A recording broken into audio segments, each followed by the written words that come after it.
What's going on? It's your boy Aristotle Investments. I just jumped off the porch with Dirty Glove Bastard. Ain't like an investor, I'm a CEO of the game, and they hate cause I'm successful. For myself, I made a name.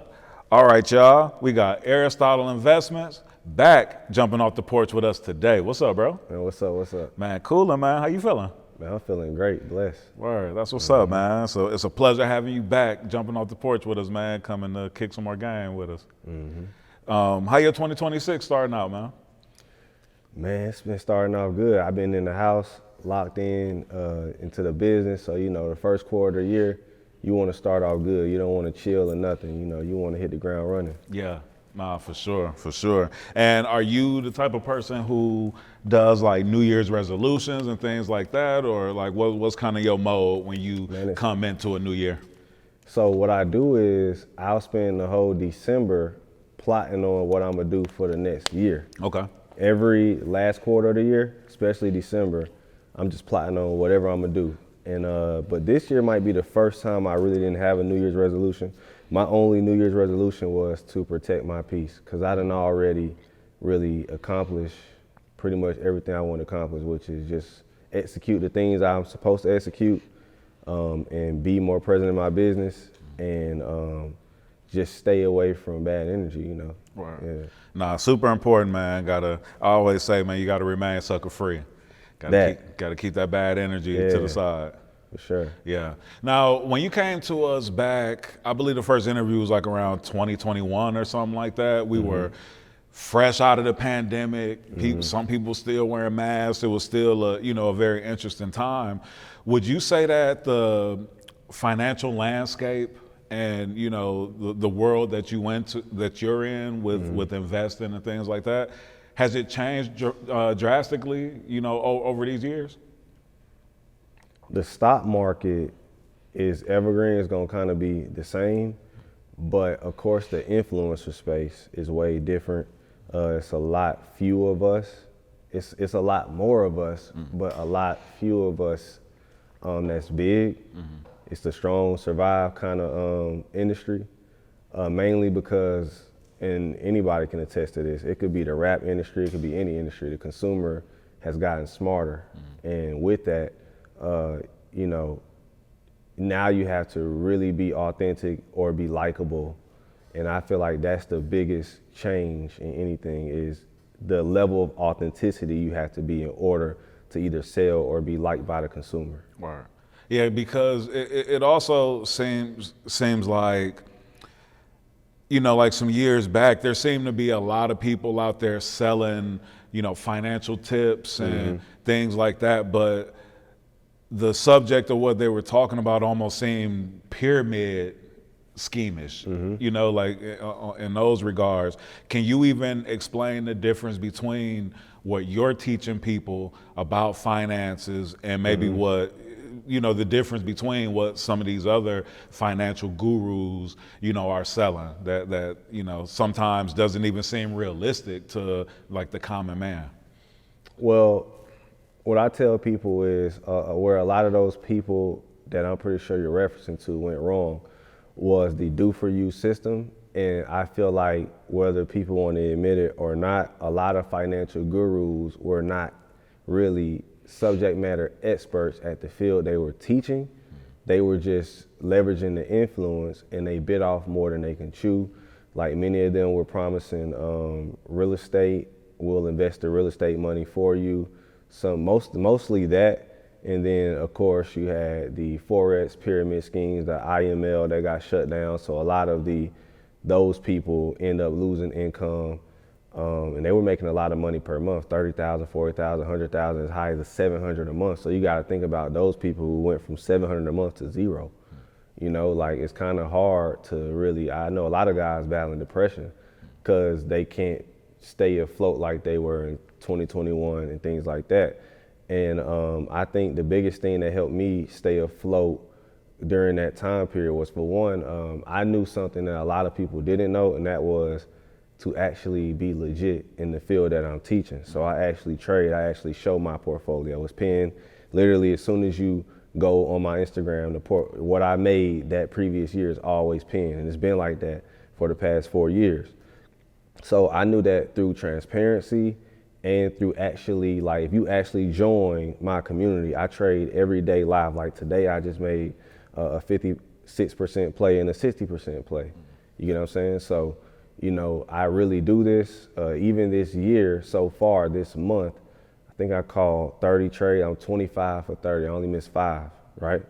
So I actually do it, and I'm actually active in what I do, and I show up every day in my community. And I knew that as long as I stay consistent, show up every single day, and be a subject matter expert at what I'm teaching, and actually do what I'm teaching, and actually like what I'm teaching, then I'll thrive throughout time. Right. No, I can dig that, because when I've seen your content and I've followed you for a while, and what you talk about and what you show seems tangible, and it's not just you pulling up in a nice car and saying, hey, if you buy my program, you can have this too. It's you actually showing, hey, I invested this. This is what I did. This is what I'm doing. And here are results, and not just something that seems like it's almost coming out of thin air. I think what a lot of these, like I said, quote unquote, financial gurus, you know, that we see online, they're not transparent in what can make you money. It's just, hey, if you're not scared to invest, then put 5,000 in this program, put 10,000 in this program, and they'll almost guilt you in a way of making you seem like if you're not willing to invest in yourself, then you're not, which is true. If you're not willing to invest in yourself, then you're not willing to, you know, be successful. But they do it in a way where you don't know necessarily what you're, you know, really investing in. A lot of them didn't think about the face card aspect. Business, reputation is everything. And once you get called out, the one thing you should never get called out for is scamming or not delivering on your product to numerous of people. And like I told you, the worst thing you could do as a financial guru is a done for you system. Like, I've seen guys who say, we'll create a YouTube channel, post on a YouTube channel for this amount of money, and then they don't deliver on the product. Some people said, we're going to create a Shopify store for you, everything for you, and then don't deliver on the product. Somebody said, we're going to make apps for you. So they charged a whole bunch of people for apps, didn't deliver, and didn't want to give the people their refund. So that'd be the next thing. So I think whenever I see a pattern of what keeps happening wrong within this, is that's why I tell people, never just teach, never take money from people. And that's, people get greedy because they understand that that's what everybody wants. Is for somebody to just take their money and do it for them. So they're going to prey on that. And, you know, people are starting to learn, but, you know, it's still people who still want to, you know, it's always going to be a new person trying to do that. Yeah, no, for sure. And you mentioned earlier day trading. Can you sort of explain what that is, and even what the difference is between that and the stock market? Or Yeah, so day trading is buying or selling a stock within the same day. Day trading is not something that I think the average person should jump into off top. I just made a day trade today, but, you know, I've done it for a while, I'm good at it. Day trading is one thing you need a mentor for. It's not something you can learn on YouTube or just trial and error by yourself. It's not like a bike or a baby crib that you could put up, or a computer chair, you know what I'm saying? And that's the biggest thing with day trading. I personally think starting out, everybody should go into long term and at minimum leap trading, which is long dated option trades. That's the safest way to do it. But as far as day trading, I personally wouldn't recommend that unless you have cash flow and you're willing to, you know, lose some money to learn. Because day trading is one of those things you have to lose to learn, if that makes sense. It's almost like any industry, whether it's real estate, whether it's podcasting, you're not gonna buy the right camera at first. You're not gonna buy the right microphones at first. You probably gonna overbuy the first venue or spot you book. You get what I'm saying? So, you know, that's everything. Yeah. Early on, when you first got into this, did you take any big losses that almost discouraged you from continuing to invest and to actually do this? So with day trading, yes. With long term and leaps, No, because that one was a little bit, and then to be honest, I started trading and started investing and learning investing the end of 2016, and then I started taking it real serious 2017. So I came in, if you look at the SPY, the S&P 500, I came in at a time where the market was just bullish for it's like dang near a 10-year bullish run. So I came in at the tail end of that. It dropped finally in 2018 with the trade war. So from my perspective, I came in on some beginner's luck. But at the same time, day trading is always going to be, well, for me personally, that's my weakest spot. But that's because day trading is one of those things, there's 250 trading days in a year. It's about averaging small money to mean a lot. So, for example, you could make $400 in a day trading. And if you average $400 every day, by the end of the year, you'll have six figures because there's 250 trading days. $100 a day is 25K. So that's what I teach people when it comes to day trading. Don't try to go for the home runs. Make small amounts, especially when you first start out, because that's the easiest way to do it. And how I tell people is the easiest way to make a small amount, or average of $400, for example, because that's $8,000 a month, because there's 20 trading days in a month.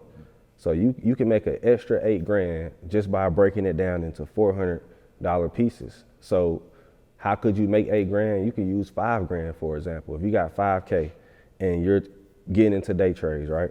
So what I tell people is to do the more size, less trades method, right? So if you got 5K, you use 20% of your account, right? So that's 1,000. So every finger I have is 1,000. We got 5K. I use 20%, right? So that's going to be my position size, right? And then with that, I'm trying to make 20% off the 1,000. So that's $200. So it's called the 20-20 rule. Use 20%, take profits at 20%. And if I can take two 20% trades using $2,000, you get what I'm saying? Then that's what, $400 a day. Or if I can hit 40% on that first one. But what people try to do is they try to do what they do with sports betting, the parlay method, try to turn $500 into $2,000 instead of using 1,000 to make 200. You get what I'm trying to say? So I tell people to pimp your money. Don't try to flip your money. Right. You know what I'm saying? Yeah. So you using your money to continuously grow it, but not trying to make that quick flip where you gotta let it compound. compound. Like if you're using 5,000 to make $400 a day, it'll eventually add up. And then by the end of the month, after 20 days, you just gotta do that for 20 days in 1 month. You've already got your 5,000 back plus another 3,000 if you can stay consistent with that. But again, you're gonna have losing days. So let's just say at the end of the month, you did a 6,000 instead of an 8. That's still better. You more than flipped your money. You use $5,000 and you 100% return that money. You get what I'm saying? Yeah. No, that makes sense. Now, over this time since you've gained popularity and have met, other people of influence, people who have probably more money than the common man, do you find that those people are more, I guess, fearful to invest their money than like some of your common customers? You know what I mean? Like maybe some of the famous people that you might meet, or artists, or different people like that. Do you find that they're more fearful to invest their money? DC Young Fly, I showed him some and he made well over $500,000. I showed a few people some things and they went and turned that. Michael Vick's wife, you know what I'm saying? Like they not scared. They are more of personable people. They're not trying to go the customer route, of course, because you know how it go. They used to VIP their whole life. Yeah. So that's the only thing I would say about them. It's not that they're scared.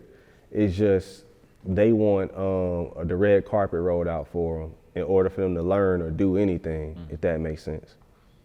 What would you say are some common mistakes that new investors make, and like what people misunderstand when they first enter the market? They do the opposite of what you're supposed to do. So you're supposed to buy low and sell high, and they buy high and sell low. So you're supposed to buy market dips, but people are scared and thinking the market is going to go to zero. So you're supposed to buy when they're fearful and sell when they're greedy. So there's an indicator on CNN.com, and you could just Google it. It's called Fear and Greed Index.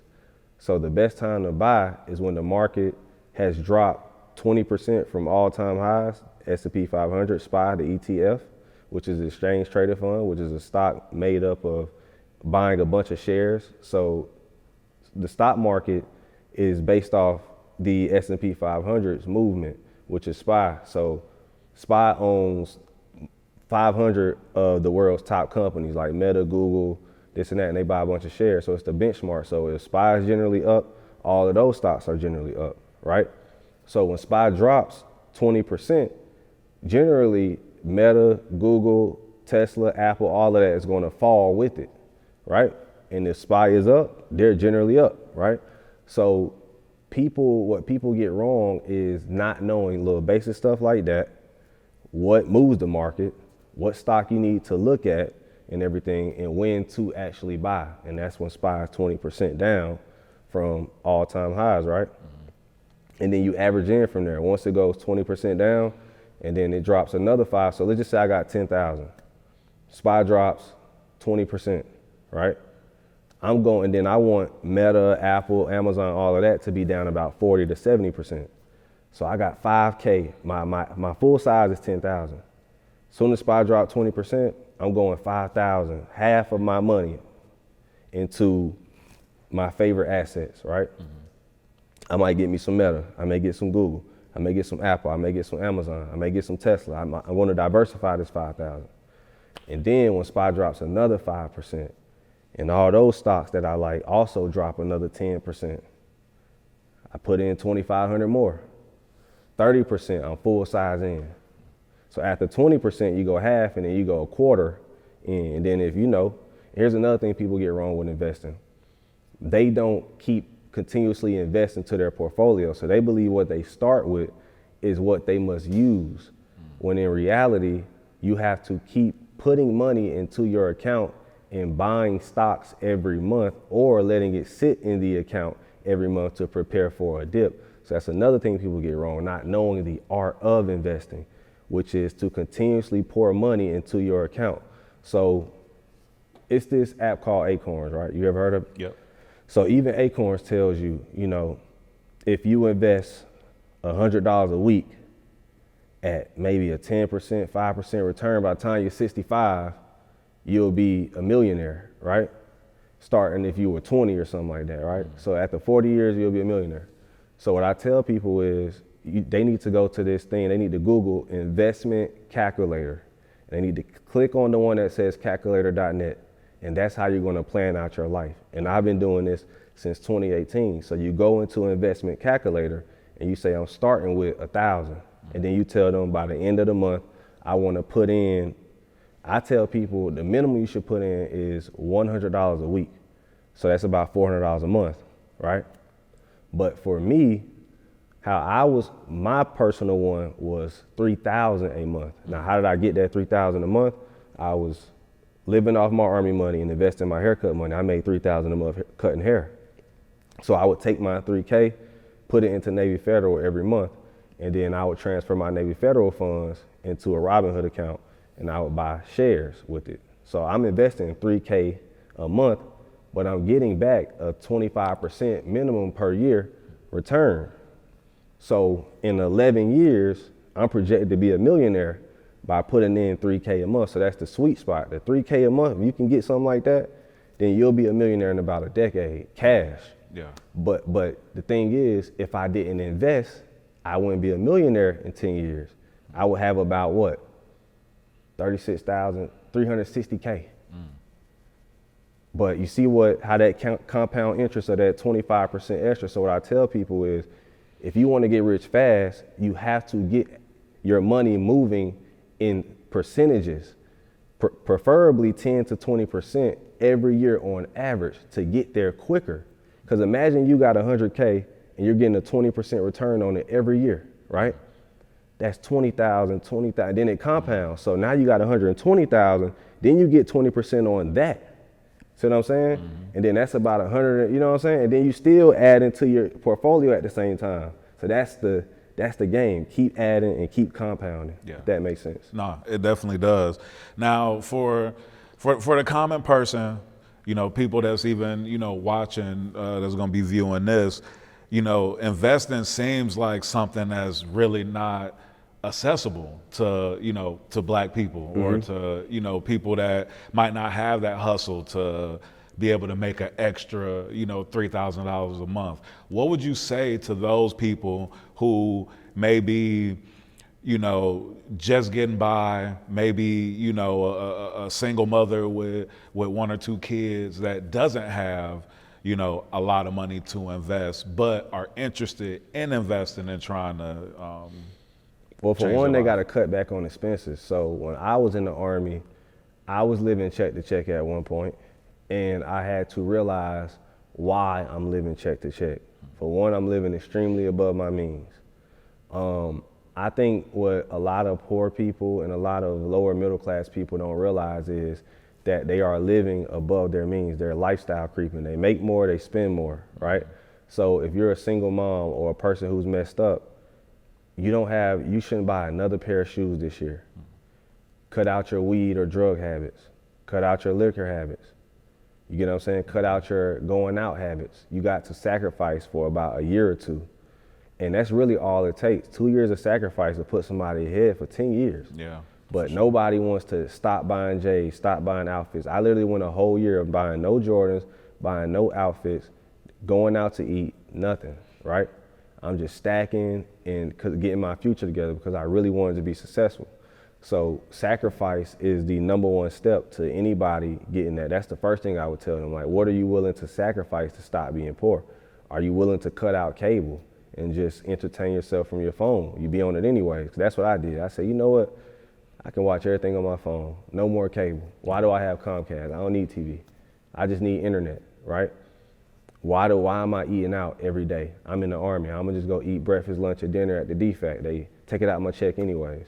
You get what I'm saying? So that's what I would say first of all. And then once they make those sacrifices, that all that money you save from sacrificing, now you use that to invest because everybody can give up something, whether they want to admit it or not. Nobody is, you get what I'm saying? Like, you know what I mean? No, absolutely. I mean, just even my own testimony, I remember maybe back in like 2016, 2017, I stopped smoking weed, stopped buying J's, all of that. I had a goal to buy a house. You know, I was moving here, I was living in New York. I planned to move down here. So all the money I saved from my vices that I quit, I was able to purchase a home. So then last year, I was like, all right, you know what? Like, I need to make some changes in my life, and because I've got some other things that I'm, you know, looking to accomplish, looking to acquire. So then I was like, all right, what did I do to put myself in that position back some years ago? So then I looked at my vices. I was like, all right, you know what? Stop smoking weed. So in February, it'll be a year for me. You know what I mean? Like, just cut out all of my vices, like what you said with the cable. I cut off cable. I had YouTube TV. I'm like, I ain't never watching this. Let me get a Fire Stick. You know what I mean? And just did that, and have seen my life change even in the past year, just from cutting a bunch of my vices, turning off the subscriptions, things like that. So I think to the point of what you're saying, so many of us don't understand that we're in positions that we're in because we're not willing to give up some of these luxuries that we really can't afford, you know, or we can afford them because we can buy them. But when you look in the grand scheme of things, you really can't afford it, you know. And to also piggyback on your point, a vice could also be a friendship, like somebody who who always pressuring you to go out, who always pressuring you to play video games. Who are like your boy who just love to hunt women. Like, man, let's go out and go to the mall and go hunt on women. When it's supposed to be your study weekend. You get what I'm saying? So you got to cut out. Or if they can, you know, it depends on how strong you are. If you can just have a conversation with them and say, hey, I ain't know that, I'm studying, they'll understand. And some people not willing to have that conversation. Like, before I cut you off, I'm gonna see if you understand first. You get what I'm saying? I'm not just gonna cut you off. I'm gonna say, hey, this is what I'm on. And my people usually understand. You get what I'm saying? You know, I've never really had that problem with somebody that didn't understand. Yeah. And a lot of people value the way that they look to their peers and to their friends and all of that more than being willing to take that sacrifice, you know? And so it's like a lot of us have that issue where we just trying to keep up with the Joneses and trying to look a certain way. And I tell men this part to piggyback off that, they'll surpass you, so why won't you surpass them? They'll leave you behind. You get what I'm saying? So your friend will go study and do this and do that and better his life. But so you don't want to be selfish for yours. Right. But at the end of the day, especially men with kids, I used to tell men this all the time in the Army. You got a wife and you got children. That's who matters, not these guys in the Army. Right. I'll see guys not studying for the board because his homie not studying for the board. I'll see guys saying, I don't want to rank up because he ain't ranking up. But you got a wife and kids at home. So a lot of people got to learn to put family first and themselves first, and then everything else is secondary. Because at the end of the day, I would expect a man to put his woman and his kids before me. Absolutely. How fulfilling is it for you to be successful in, you know, your investing and trading and things that you're doing, but then also be able to share that game with other people? And, you know, you've written these books and you know, have helped to make other people successful and more money than they probably ever even imagined that they could make. I mean, you can get used to any feeling, just being honest with you. Like, if you, of course you're grateful for it. Like I have cried tears of joy before.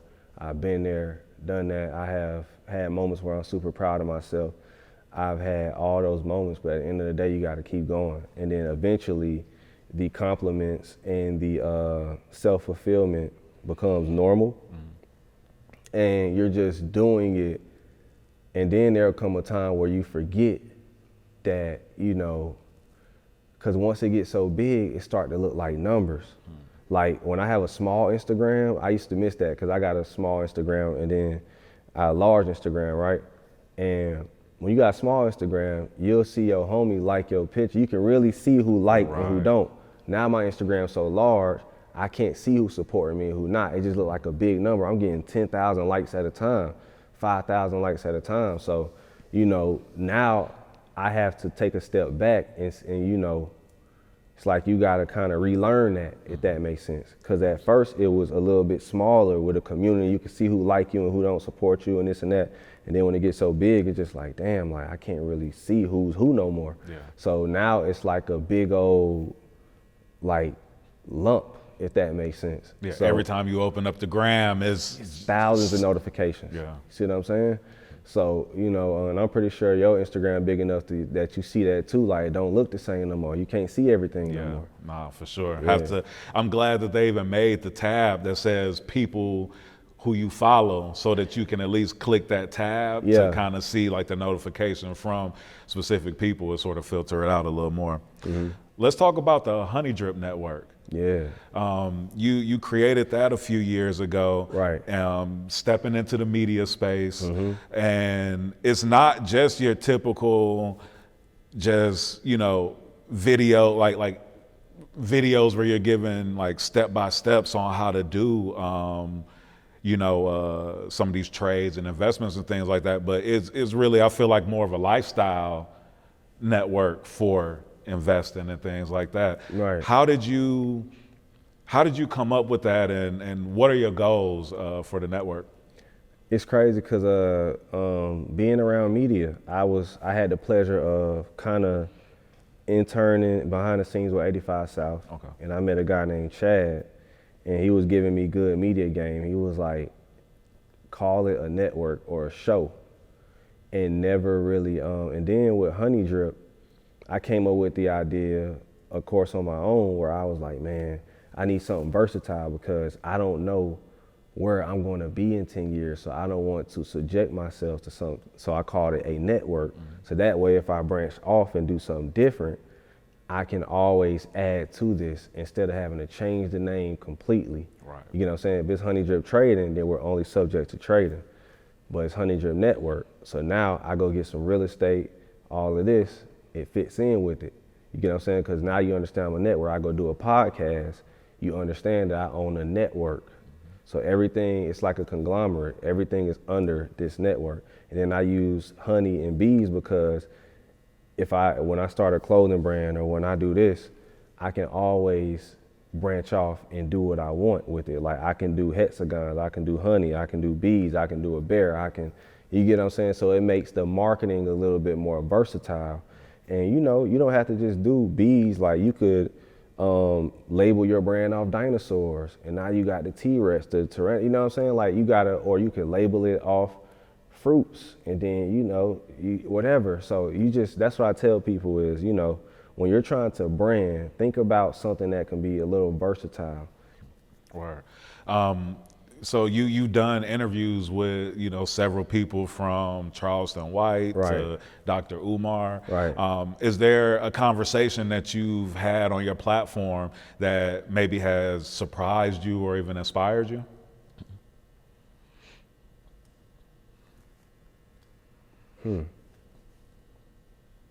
Probably, I guess Charleston White. I would say that, just being honest, and then surprise.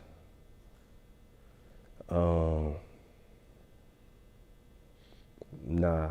Or Yeah. what are some of your goals for the network, for the platform? To be honest, man, I'm not trying to be in media for the rest of my life. I'm really trying to make money behind the scenes and kind of not necessarily go ghost, but I'm not really trying to be on the hamster wheel of media too long, because I really like peace.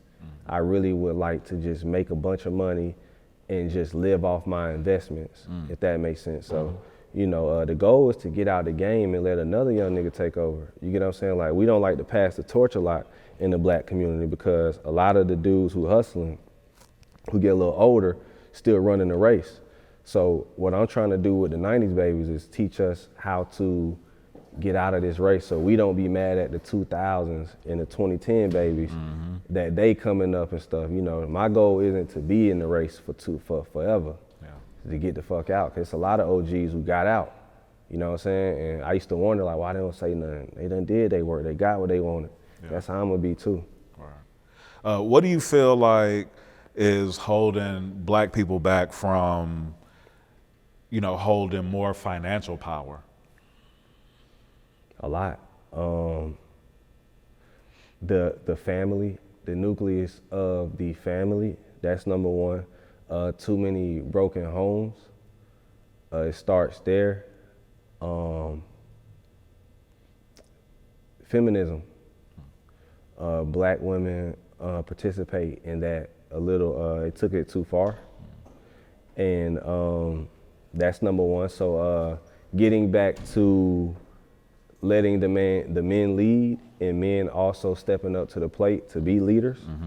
That's number one. And the biggest thing is financial literacy.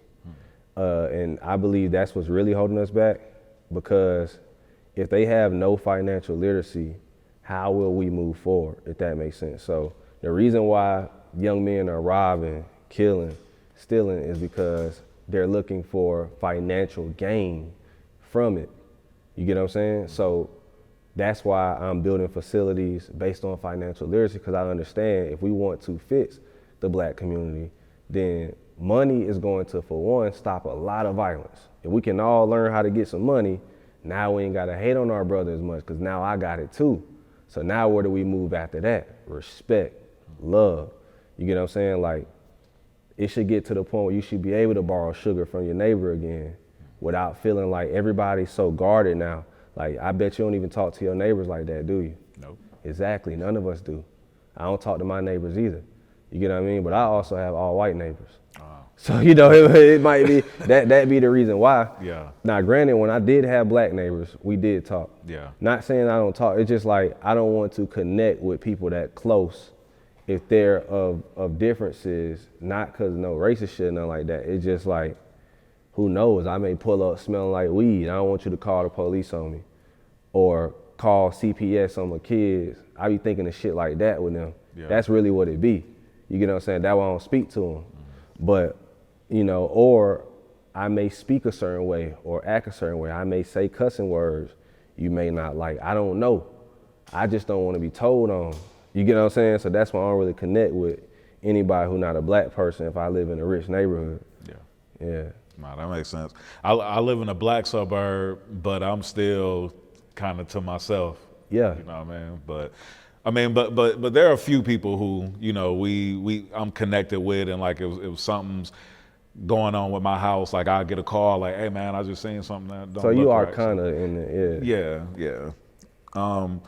Now our platform, you know, we mainly have, you know, artists on here and producers, you know, things like that. Like, what would be some advice that you would give, you know, artists, maybe even athletes or entrepreneurs when it comes to investing? Perfect. For one, artists and athletes,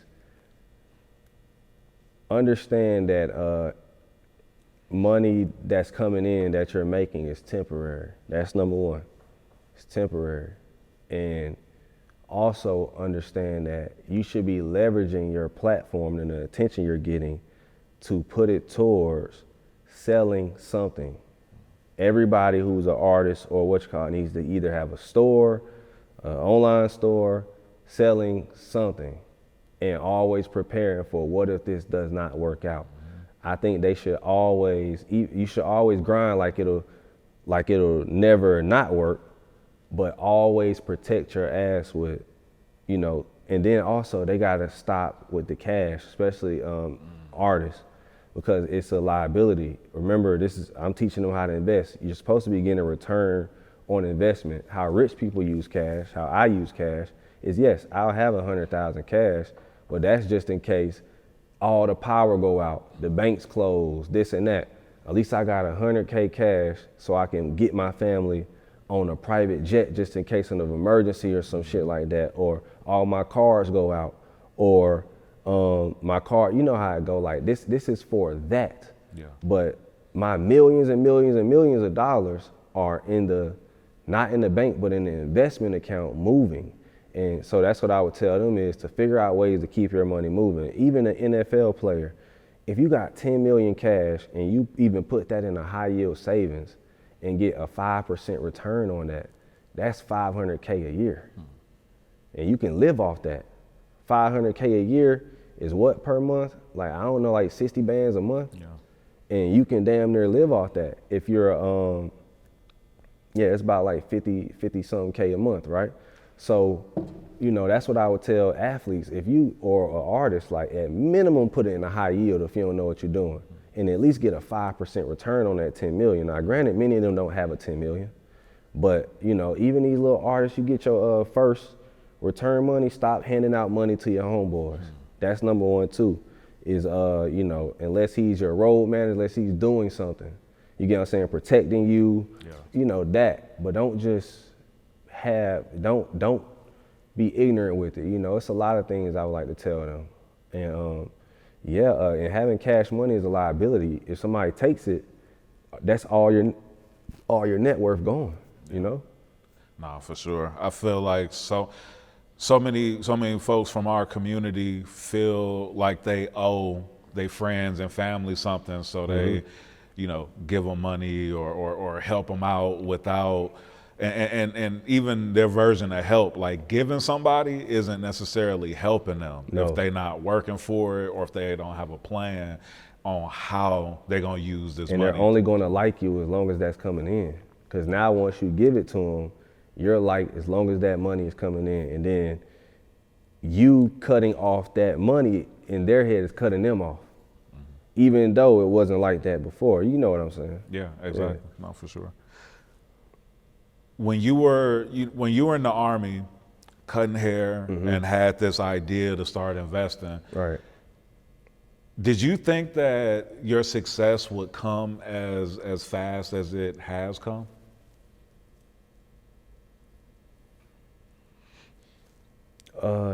Nah, bro. My goal was to be a millionaire in 10 years. But what I tell people is, you gotta come up with a long plan. Cause I was just investing $3K a month, and my plan was to be a millionaire 10 years. But what happens is, as you take a long journey, a 10-year journey, and you're working every day to beat that 10 years, that's all I was doing. So I took a 10-year journey, but in 2 to 3 years, I'm working every day to beat that 10-year time. And it eventually outpaced it. So that's what I always tell people, you know. But I didn't think it was gonna be this big, but you know, with good karma and prayers every single day and working hard as you can. Like I work every day, I don't take no breaks. On vacation, I'm working. So, you know, if I take a break, I have to be sick or in the hospital. Only health can make me stop. As a father, how soon do you begin to teach your kids about financial literacy and about some of these things? When he's about 12 to 13 years old. Okay. Because for one, I need him to understand math, basic math, percentages, all that. So I gotta let him, then I want him to be a kid, you know, enjoy being a kid. I don't want to force my son into adult thinking until he's about 13, 14 years old. You get what I'm saying? Like sooner, like freshman year of high school, I want him to really enjoy being a kid, running around, play some video games. I want him to eat a lot of candy, but you know, taste some candy. You know what I'm saying? Like, you know, all types of things, man. But I'm not that type of person because we're already generational. My family is set.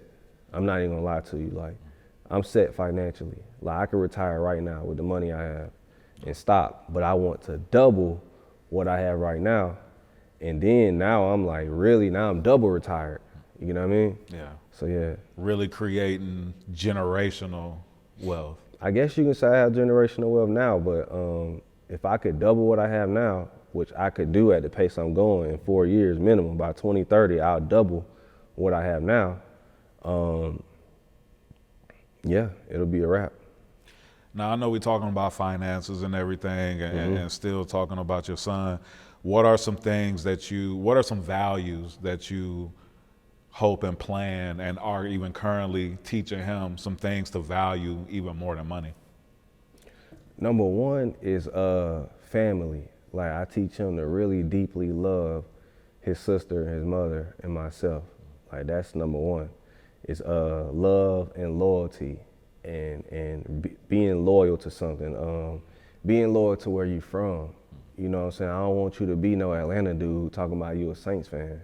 You get what I'm saying? Like I don't rock with that. You know what I'm saying? Like that's already signs you're gonna be a fuckboy. You get what I mean? Yeah. So you get what I mean? So, you know, taking him to the Falcons game, taking him to the Hawks game, teaching him that Atlanta pride, teaching him black pride, teaching him all of that are the first things I'm instilling into him. And then the second thing is he sees money as, like my son told me I'm rich. I didn't have to tell him that. He told me. I was like, son, like, he was like, Dad, I think I know you're rich. And I'm like, how do you know? He said, my brain just told me.